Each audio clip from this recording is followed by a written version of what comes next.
So, Edwin Poots is leader of the DUP. That's really against some of the briefings that we've been having in the last few days. It was thought that Jeffrey Donaldson was going to edge him out very slightly, but the margin is absolutely tiny, only 19 to 17. And in the deputy race, Paula Bradley has just edged out the better known Gregory Campbell. So there we have it. It's a change. Arlene Foster remains First Minister. Oddly enough, Edwin Poots has made it known that he doesn't want the First Minister's job. I'm not quite sure what that actually means, why that is, whether it's because he prizes his current job as Agriculture Minister. There's a number of things that I think he probably wants to see through. But it may be that in the longer term that that this so realigns unionism to the point where it's no longer able to continue to pursue that competition over the first and deputy first minister's job, that he simply doesn't want to play second fiddle to potentially a Sinn Féin first minister in the future.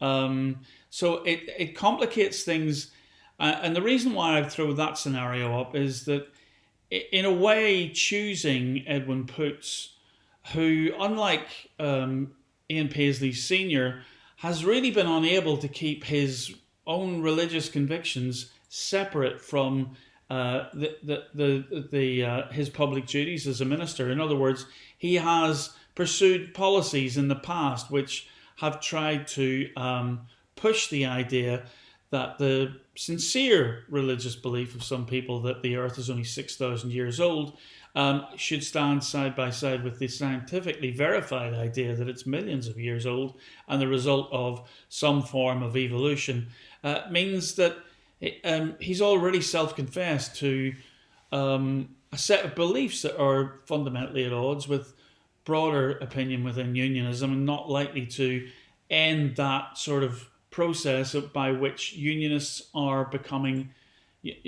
ordinary unionist voters are becoming what I've often called post-unionist. In other words, streaming quietly at first and much more quickly in the last couple of years out of defining themselves as unionists at all and into the arms of the likes of the Green Party or the Alliance Party. Not necessarily into nationalism, and that's that I think is a complication that not many commentators have really given a huge amount of thought to. Anyway, so that's where we're at. It's an interesting point of departure. Jeffrey Donaldson, I thought, wasn't particularly keen or didn't have a great appetite for the job, but it seems he certainly pushed his end of it. This is a situation, I think, that the party has brought upon itself. Many of them were very frustrated with Arlene Foster's what they may have judged to be a poor performance as a First Minister. But I think Edwin Poots now finds himself in a very difficult situation. Perhaps this is something like Pope Benedict. I hate to bring in the papacy, but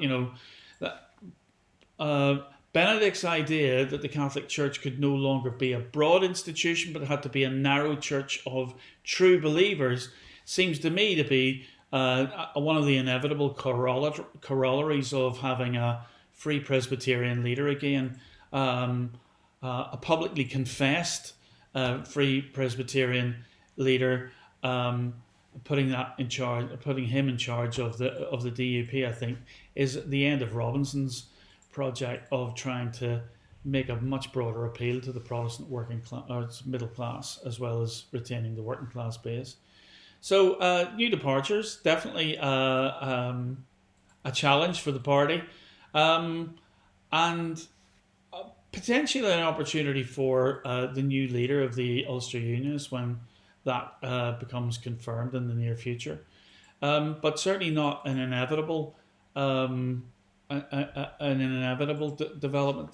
The dynamic in the electorate at the moment seems to be moving towards the moderate middle, who are no longer really that concerned about the fate of the Union or indeed the prospects of a united Ireland.